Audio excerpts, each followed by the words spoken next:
When you have a genuine heart, it becomes easy to get lost in showing up for others and being there when needed, to the point where you find yourself giving everyone else and even your responsibility all of your time and all of your energy. And this isn't entirely bad, but I want you to ask yourself, are you pouring into yourself in the same way that you pour into others? Do you feel like you prioritize, appreciate, and truly value yourself enough? Do you feel deeply connected to yourself? Hello, my love. My name is Anny, Athena, and my purpose here is to empower you into becoming the best version of yourself, one root at a time. If you're into getting out of your own way and reaching your highest potential, then you should subscribe and stick around if you feel called to. Okay, just so that you know, this entire video will be broken down to the 5 love languages, which are words of affirmation, acts of service, physical touch, quality time, and receiving gifts. These are the 5 ways we typically express, experience, and receive love with others. So why not do that with yourself? And in the meantime, deepen and strengthen the connection to yourself. Okay, let's go ahead and get into how you can feel more connected to yourself, fall in love with yourself, and date yourself. The first one, as I mentioned, is words of affirmations. How do you talk to yourself? What is your self-narrative? How do you view yourself? Are you being compassionate, understanding, and patient with yourself, specifically when you make mistakes or you feel upset? Words of affirmation are more than just saying nice things to yourself. So here are 3 ways to get your inner critic in check and reassure yourself instead. Tip number 1 in how you can use words of affirmations to encourage yourself is to speak out loud encouraging words. You can say things like, I am proud of myself. I am whole just as I am. And one of my personal favorites that really resonates with me is telling myself that I see myself.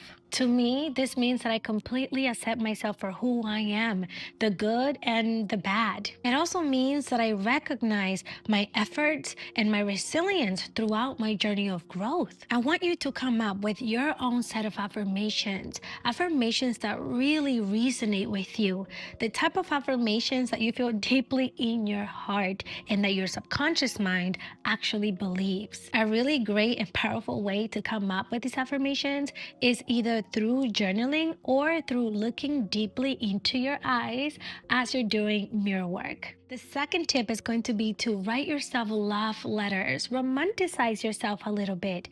Tell yourself about your favorite qualities and how far you've come. Maybe it's about how you overcame a challenge in your life, or you really love how kind and compassionate you are towards other people, or whatever it is for you. As a bonus, and as you're writing this letter to yourself, I would also include self-love mantras. You can say things like, I am beautiful, I am magnetic, I am kind. Tip number 3 is going to be to practice self-compassion every single moment that you can. Get in the habit of replacing discouraging thoughts with encouraging ones. Every time that you have something negative to say about yourself, encourage yourself, challenge yourself to replace it with something positive. Instead of allowing yourself to think that you're not capable of something, tell yourself that you can learn. Number 2, acts of service. Isn't it the kindest thing when someone puts the effort into showing up for you? Like when your best friend decides to make you a nice meal, or if your partner decides to take your car out for an oil change. It shows that they value you and that they're willing to invest their time and their energy into making you happy. So why not do the same for yourself and show yourself how worthy you are of being taken care of by none other you. You can book yourself a body massage to connect deeper with your body and have relaxation time. You can invest the time in meal prepping to nurture your body and care for your health. And you can even show up for yourself by continuously taking small steps towards achieving your goals. Show yourself that you care about your future and that you're willing to commit to yourself. By the way, acts of service doesn't just mean doing the big things. It can also be the simple things like making your bed or making yourself coffee in the morning. Number 3, physical touch. I am certainly a physical touch type of person. If you're next to me, be prepared for my hands to be on you in some sort of way or form, and not in a nasty or creepy way, okay? I'm kind of like Ariana Grande. I don't know if you've ever seen any clips of her with her co-star Cynthia, but she's always reaching for her hand or to physically touch her in some sort of way or form. And honestly, I'm kind of the same way. But even if physical touch is not your biggest love language, it's still a powerful way to create a more intimate connection to yourself and your body. Some things I've tried for myself that allow me to feel closer and more connected to my physical body are things like taking a warm bath, oiling my skin, massaging myself, hugging myself, placing my hand over my heart, and just sort of sitting there with myself, hearing and feeling my heartbeat, caressing myself, whether it's a gentle touch, just reassuring myself, letting myself know that I'm not alone and that I have my own back. You can also connect with yourself physically through other activities. It can be yoga or working out or dancing maybe. As long as you can be present and feel rooted in your body, that's all that matters. So just make sure that you're not rushing through them. You're not just checking these things out because you have to do them. They're not a chore.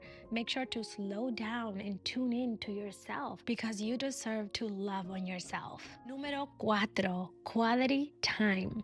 How do you spend quality time with yourself? Are you just distracting yourself the majority of the time and avoiding boredom by doom scrolling, or perhaps by hanging out with people you shouldn't? And by no means do I say this to offend you. There is limited and adequate time to spend scrolling on your phone, but real quality time is about being present with yourself and pouring into yourself. I mean, think about it. Let's say that you're spending time with your significant other or someone that you care about, and all that they're doing is staring down on their phone like this or on their computer and not really paying attention to you. Is that really quality time? There are many ways to be present and mindful of the time that you spend with yourself. So start out with things that you really enjoy, like reading a book or taking yourself out on a solo date, pampering yourself, meditating perhaps, doing your nails even, and doing things that just make you feel connected to yourself, like you're putting the attention and the time into yourself. Recently, I've been really enjoying going out dancing Zouk.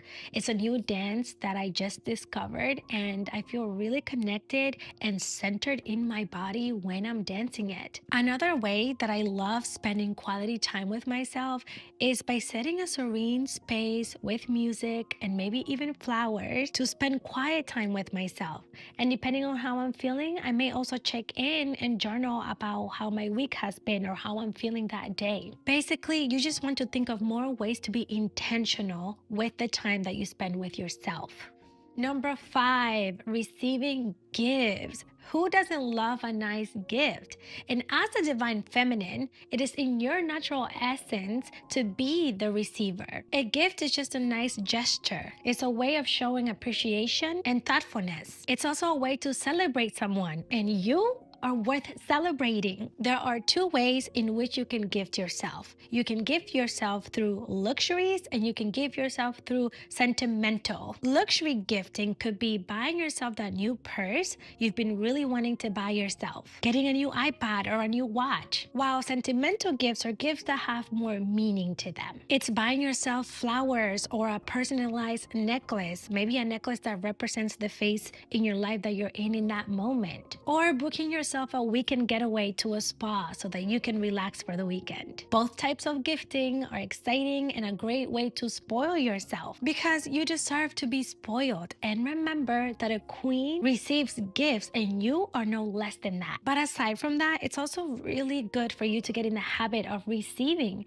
so that when the universe or God wants to bless you with the abundance, the love, and the things that you desire, you are used to that instead of feeling unworthy of receiving. Okay, my love, I want you to make a commitment to yourself right here, right now. Write down in the comments below which love language you will commit to in the next week to show up for yourself. Think of ways that you can integrate this love language to feel deeply connected to yourself. Make sure to journal about it and come back and let me know how it goes. All right, my love, until the next time, mwah, see ya.